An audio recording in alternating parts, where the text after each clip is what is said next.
Hey guys, it's Professor Mike here. I'm the resident doctor of Dragon Ballology here on YouTube. And in this video, I'm going to be explaining perhaps the most difficult and complex question in the history of Dragon Ball Z. And that would have to be, how exactly does time travel work in DBZ? Well, with my many PhDs in temporal physics and Dragon Ballology, I'm going to be going in depth into this subject, explaining through indisputable information and graphs on your screen and visuals through the magic of Photoshopery to explain exactly how this works definitively explained in this video. So let me get into that right now. As you could see right before your eyes, we begin with the timelines. And let's start with the original timeline, where it all started. No, not the one we watch on our screens for much of the story, but rather a timeline where everything in the Dragon Ball story began. Dun, dun, dun. So what happens in this original timeline? Well, let's go into it. You see, the original timeline is basically the same thing that we had seen in the story of Dragon Ball up until the point in which King Cool and Frieza arrive on the Earth. Because at this point in time, they want to wipe out everyone, all of the Earthlings, so that when Goku arrives, they'll have their sweet revenge. But you see, instead of what happens here, where Mirai Toronkasu comes back in time to kill Frieza and his papa, well, the thing is that this never happened, because in the original timeline, there had not been any time travel yet. Instead, Goku is the one who showed up, became a Super Saiyan, and killed them once and for all. Now, a lot of people might be confused here. Wait, how could Goku do that? He was not close. Well, because he had instant transmission. He confirms this for Trunks, as you could see right here, that he was going to actually teleport to the Earth and finish them off once and for all. But, of course, he sent Trunks and decided to wait it out.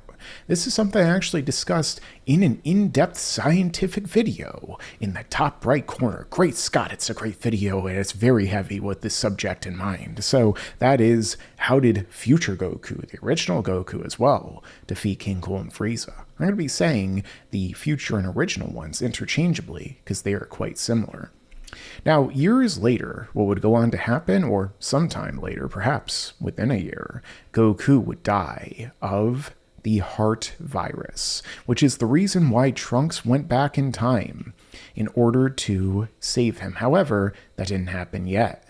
You see, Trunks went back, he saved Goku after what happened? Well, 3 years later from that point in time when Goku killed the androids, or when Goku killed, I'm getting way too ahead of myself. When Goku killed King Cool and Frieza, the androids arrived. They attacked and killed all of the Z fighters in an epic battle that we didn't get to see on screen, except for in that special chapter that Toyotaro drew, where he basically put it all into one panel. So what happened? It wasn't actually 19 and 20 who showed up. No, it was 17 and 18, because at some point in time, they escaped, killing Dr. Gero in the process, who may or may not have been an android at that point, and they went to the city, just like Gero did with his body now being 19, taking his brain, putting it into Android 20, and then they wiped out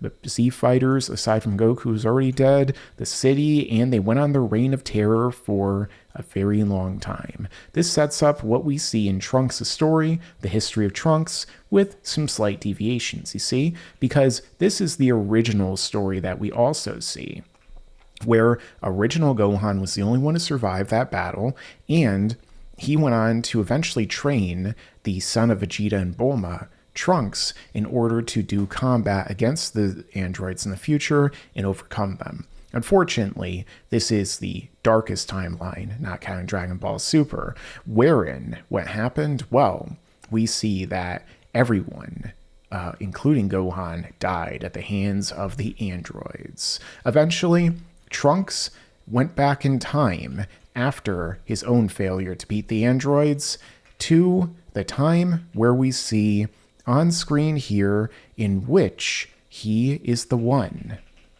the original Trunks, who saves Goku with the heart virus medication. As he explained to Goku, if they all train and are prepared and he takes that medication, they'll be able to overcome their androids in the past, and that in turn will allow them to have a brighter future. Now, going back here, this is a second timeline that was created by the time travel of the original Trunks. Right here. Gotta use those Bob Ross sound effects. And, well, what happens there? This one is Timeline 2, which is often referred to in the fandom as the original timeline. One name which is coined perhaps by Aquaman from Aquaman's Land in his alternate timeline theory, but has been going around for a very long time now. So, Trunks, at about 20 years in the future from when he initially had arrived to fight against King Cold and Frieza from the original timeline, went back in time to this one. Now, what happens after that? Well, you see, after they are defeated in the past, somehow, perhaps through training and combat and overcoming them, or another way that people often speculate on is through the method of the remote shutdown device, Trunks goes back to his future, about the same point essentially. Let's just bridge it off right here a little bit. And he also kills them. They're all dead. Everybody's dead. Except for, well, Trunks at this point and another villain. And that would have to be Cell.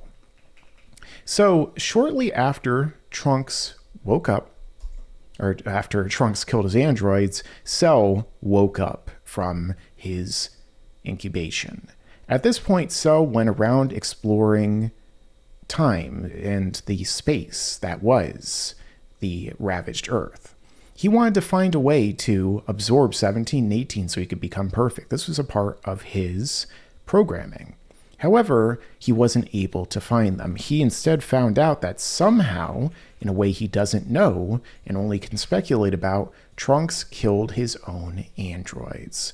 However, this is when Cell was able to kill Trunks, and then in turn was able to steal his time machine when Trunks was going back to let everyone know in the unseen timeline, you see, that he had killed them. This is about 3 years after Trunks had gone back to the future, the original timeline. Back to the future, Marty. You gotta think fourth dimensionally here, especially about the next part I'm about to talk about, and the number 4 especially, and had killed Trunks. Now, let's keep something in mind here. The thing is that a lot of people speculate that Trunks was the one who used the remote shutdown device to kill his androids, and Cell at some time speculates that maybe that was the thing too. But the only way that Trunks found out about the remote shutdown devices and had the knowledge to go to Dr. Gero's hidden bunker, which we could see right here, is because he heard about it through Piccolo, who heard about it from Cell. That's why he's even able to find Cell in here, find his body right here. Of course, if Trunks had perhaps made his own remote shutdown device in his own timeline, or had taken the ones from the past to the present, this would make him probably weaker than the androids in the unseen timeline, and perhaps even the original, which would be easy for Cell to kill him. However, there is an alternate possibility that Trunks and the others trained in the time chamber, and in fact, Cell, well, he actually killed him just by catching him off guard. Now, I have a video going even more in depth into what happened to the original timeline in the top right corner on my channel, and also then I have a video explaining what happened in the unseen timeline. It seems like basically everything there happened and played out exactly the same way as it did in the main time or the original timeline and main timeline up until the inclusion of Trunks, because the same thing would have happened that happened here, where Trunks had gone back in time, given Goku the heart virus medication, saved everybody, and killed King Cold and Frieza because the fact that he didn't show up in time. Now, that being said, after Cell killed Trunks, he actually doesn't go to the unseen timeline. No, he actually goes even further back before Trunks did, to 1 year before Torankasu. This is what creates the main timeline, or the main timeline as we know it, which we could see right here. The main timeline, number 3, which is called that because the fact that, well, we know that all of the main storyline, the canon storyline that we see playing out in the series, occurs on screen here. Now, why did this happen? How did Trunks, having set his time machine, perhaps accidentally, to go back to 1 year before the rest of, his initial time travel, how did this cause another timeline to be created? Well, see, this has to do with what is referred to often in time travel fiction as the on-off method of time travel. There is a movie called Primer you guys can check out, which is very much about this. In this case, Toriyama actually explained this on screen in 2 different ways. Now, a lot of people speculate, first off, that this was a plot hole, that it makes no sense for Trunks to have gone back in time, or perhaps Trunks planned to create another timeline and kind of do it less messy. However, I disagree. You see, there are 2 things here. Number 1, we find out from Trunks when he shows up and discovers that everyone is fighting the androids, and this is in the main timeline, of course, and also that they are fighting different androids, as we see him finding right here. He mentioned specifically that he arrived too late and he wanted to go back again in order to get there on time. However, the time machine isn't perfect and it might still be off. I think this is what we're being told here. This even goes further into the explanation, which ties into how the time machine creates new timelines to begin with, which we find out when everyone is flying on Bulma's ship in order to, get to their next destination after they had just fought and lost to the androids. Trunks says that he would like to take the time machine back to before the artificial humans were activated, the androids, Jinzo Ningen, cyborgs, and destroy them. After all, he knew where Dr. Gero's laboratory was. However, as it comes to find out, as everyone explains to him, it wouldn't work. Because after all, his machine isn't perfect, and if he were to go back in time again, he wouldn't be able to actually change what future he was in, or the past in this case, right now. After all, if he were to go back and kill the androids, it would just create another timeline where he did that. And this timeline where he currently was in, the main timeline number 3, would have had nothing change. It would just create a branching world. He uses the example, there is a present time where Goku's life was saved, and then there is his time where Goku died of the heart virus. In other words, while there's a future in which Goku is alive, there's another in which he's dead. Many futures are created over the smallest things. In this case, Toriyama establishes that when you go back in time to before previous time travel, well, what happens? You create another branching timeline. Trunks, the original, created the unseen timeline that he saves, very much like here, except for the fact that we don't see it play out on screen. We see basically the same thing, a kind of duplicate of that, playing out on screen in the main timeline. So, from the original timeline, circumvented with his time travel, as we could see right here, the unseen timeline, because of the fact that, well, he had gone back to 1 year before Trunks did. 1 year. C. And so that means that he made another timeline, but it gets a little trickier too. Because you see, Trunks was already from here en route to go back in time. The original timeline and the unseen timeline are basically, duplicate timelines, right? The original timeline is the real one. The unseen timeline is a duplicate where it goes back in time and changes it, but then Cell makes a duplicate of the unseen timeline in the main timeline. That means that he also simultaneously makes another one with his actions, which is, wait for it, the drum roll. If I can actually get this to click on the correct layer, the future Trunks timeline. But wait a second, how does that make sense? How does the fourth timeline get made as the future Trunks timeline? Simple. Because you see, this Trunks from this timeline, the future Trunks timeline, is going back to a time, in his perspective, that is 1 year after Cell, the FT travel.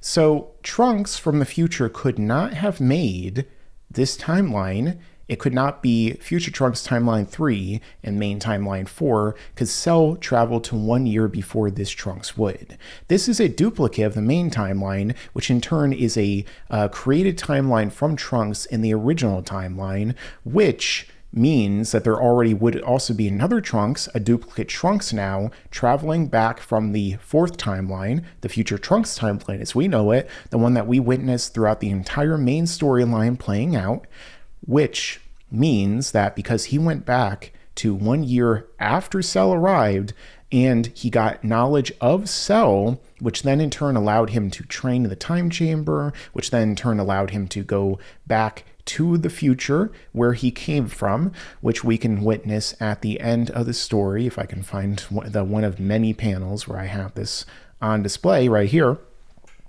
and uses his training and his knowledge to not only kill his androids here using this method, which arguably might have been the exact same way that the original Trunks killed the original androids 17 and 18, but then he knows in this case that Cell is coming. Because the original Trunks had no idea that Cell would be there to kill him. He didn't know who Cell was. But because Cell was in the main timeline, in the past of future Trunks' perspective, he learned in the past of timeline 3 about the information that would occur, and thus in turn went back to timeline 4 and killed his androids and then Cell, preventing Cell from this duplicate here, from going back in time and basically causing what could be an infinite loop. Well, there's two things it could have caused here, arguably. First off, if Cell was not killed and he somehow caught Trunks off guard, let's say that he wasn't paying attention and, he forgot, he was too busy with whatever have you, well, what could have happened? Well, Cell could have either gone back to 1 year before the time travel had occurred in this timeline to before original Cell. So I'll say FC. F's in the chat. No. And then what happened? Well, this would create an infinite timeline, an infinite number of timelines. It's hard for me to do it like this. So let's get creative and we'll rotate this thing. Wait, wrong one. Rotate. Okay. Got that Ouroboros snake right there, rotating and eating its own tail.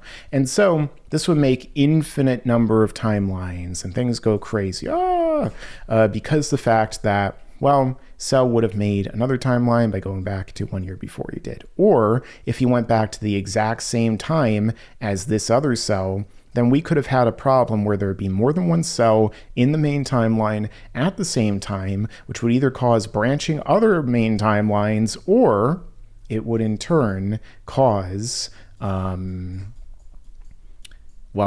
maybe infinite Cells in this timeline as well. So Yeah, that would be really bad. But that is up to, well, in terms of whether or not he would have gone back to before this cell, because the wonkiness of Trunks' time machine, as he explained, or he would have gone back to the exact same time. But of course, we also didn't see more than one cell on screen that timeline, aside from the cell from the original timeline who killed Trunks right here, who became perfect, and then also this cell in the incubation pod who they killed to prevent him from waking up and, being a menace again. Now, it's worth noting that in the Toei version that was released in a guidebook, it said that in this unseen timeline, there was a Cell Games. However, that wouldn't really make any sense. After all, if the Z Fighters not only killed the androids in this timeline, but there was not a cell who could have gone back to this, then that means that it never possibly could have happened. So I don't quite know why they said that in that official release, but either way, this is what actually happened. We had an overview, original timeline, where Trunks went back from this timeline to the past and created the unseen timeline right here. Then he went back to his future, killed his androids, and was killed by Cell, who went back to 1 year before Trunks. When he killed Trunks and went back to 1 year before, he made another duplicate of the unseen timeline, a branching timeline called the main timeline, number 3. And then Trunks, another Trunks, who's also duplicated, went back in time from a duplicate of the original timeline, and that was 1 year after Cell, so he got the knowledge of Cell, and then went back to his future, and then in turn killed his own version of the androids, and also Cell in his own timeline. And that is how time travel works in Dragon Ball Z. Obviously, time travel is a really heavy subject, and you have to think fourth dimensionally, Marty, in order to figure this stuff out. And overall, it is essentially the on-off method of time travel. One timeline at the start, then somebody goes back in time, which creates another timeline because nobody had ever done it before. And then every subsequent time somebody goes back to before that time travel, they create a new timeline, or in this case, they create 2 new timelines because of the fact that we already had a Trunks en route going to the duplicated main timeline, which in turn created 2 Trunkses, one that was alive and one that was dead, just like the example he used of one Goku that was alive and one Goku that was dead. And not just that, it's much like Schrodinger's cat. But time travel in Dragon Ball, it only gets more complicated from here going into Dragon Ball Super, which I'll be explaining in its own dedicated video. The thing is that time travel, it's one of my favorite subjects in fiction, one of my favorite tropes. I'm even writing a whole book about it. So make sure to stay tuned and look forward to that in the future if you like my content, because I think you're going to enjoy that. It has some influence from Dragon Ball and that much more. But make sure to let me know your own thoughts down below in the comments and stick around, because there's a lot more time travel to come in the future, Marty. Just envision it in the future. Trust me, I'm a doctor. Yeah, and you better subscribe.